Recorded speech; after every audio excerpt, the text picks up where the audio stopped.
देशभर जल्लोष सुरू केला। इकडे मुंबईतील भाजपच्या कार्यालयातही जोरदार सेलिब्रेशन करण्यात आलं। मुख्यमंत्री फडणवीसांसह प्रदेशाध्यक्ष रवींद्र चव्हाणही या ठिकाणी आले होते। या ठिकाणी एक झालमुरीचा स्टॉलही लावण्यात आला होता। पश्चिम बंगालच्या निवडणुकीत झालमुरी हा पदार्थ चांगला चर्चेत आला होता। बंगालमध्ये मिळणारी झालमुरी म्हणजेच सुकी भेळ खूपच प्रसिद्ध आहे। मोदींनी एका दुकानाला भेट देऊन झालमुरीचा आस्वाद घेतला होता। त्यानंतर त्याची चांगलीच चर्चाही रंगली होती। त्यानंतर निकाल जाहीर झाल्यावर मुंबईतील कार्यालयाबाहेर झालमुरीचा स्टॉल लावण्यात आला। मुख्यमंत्र्यांनी या स्टॉलला भेट दिली आणि झालमुरीचा आस्वाद घेतला। या माध्यमातून टीएमसीला एक प्रकारे डिवचण्यात आलं। नितीनजी नवीन हे राष्ट्रीय अध्यक्ष झाल्यानंतरची पहिली निवडणूक आणि या पहिल्या निवडणुकीमध्ये भारतीय जनता पार्टीने हॅट्रिक लगावली आहे। 5 पैकी 3 राज्यामध्ये भारतीय जनता पार्टीचा विजय झालाय आणि आता देवाभाऊ झालमुरी खरेदी करून प्रतिकात्मक सेलिब्रेशन या ठिकाणी। आजचा दिवस आपल्या सर्वांकरता एक अतिशय ऐतिहासिक दिवस आहे। मी बंगालमध्ये जेव्हा गेलो होतो, मला पत्रकार परिषदेमध्ये तिथल्या एका पत्रकाराने विचारलं की ममता दीदी म्हणतात भारतीय जनता पार्टी आणि त्याचे नेते हे बंगालच्या बाहेरचे आहेत, बाहेरचे लोक येऊन या ठिकाणी मतं मागतात, यावर तुमचं मत काय आहे?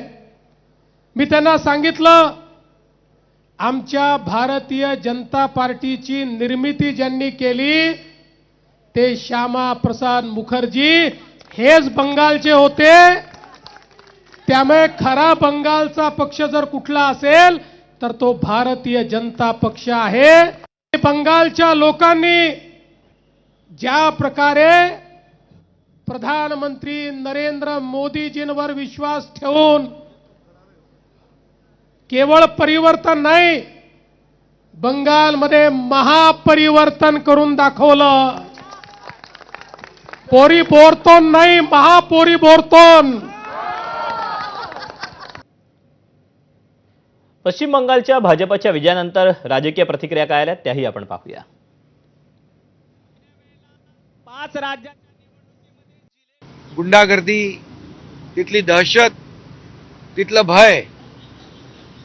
भय संपलं आणि म्हणजे ममता दीदींचं भय संपलं आणि मोदीजींचा विश्वास जिंकला। आणि त्या ठिकाणी केंद्रीय गृहमंत्री अमित शाह साहेब गेले 8-10 वर्ष सातत्याने बंगालमध्ये पक्षवाढीचं काम करत होते। दिवा विस्ताना मोठा होतो,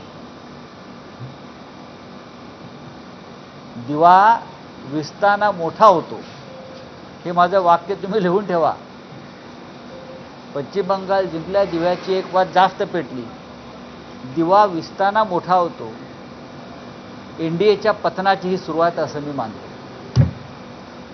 जिंकले पश्चिम बंगाल, जिंकले आसाम, तरी त्यांना देश चालवणं सोपं नाहीये।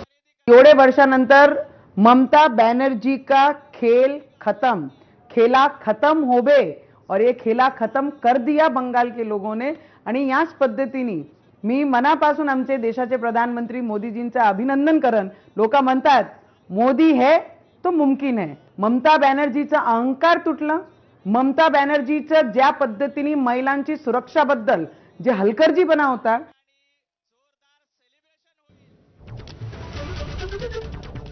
ममता दीदींचा पराभव होणार ही काळ्या दगडावरची रेघ होती।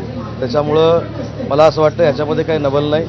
देशाचे पंतप्रधान नरेंद्र मोदी साहेबांनी जो विकासात्मक देशाला पुढे नेण्याचा निर्णय घेतलेला होता आणि आपला देश जागतिक पातळीवर पहिल्या 5 क्रमांकामध्ये आहे, याचीच प्रचिती नेहमीप्रमाणेच पश्चिम बंगालमध्ये मोठे राडे देखील या निवडणुकीच्या दरम्यान मतमोजणीच्या दरम्यान पाहायला मिळाले। बराकपूर मतमोजणी केंद्राबाहेर मोठा राडा झाला। सुरेंद्रनाथ कॉलेज मतमोजणी केंद्रावर भाजप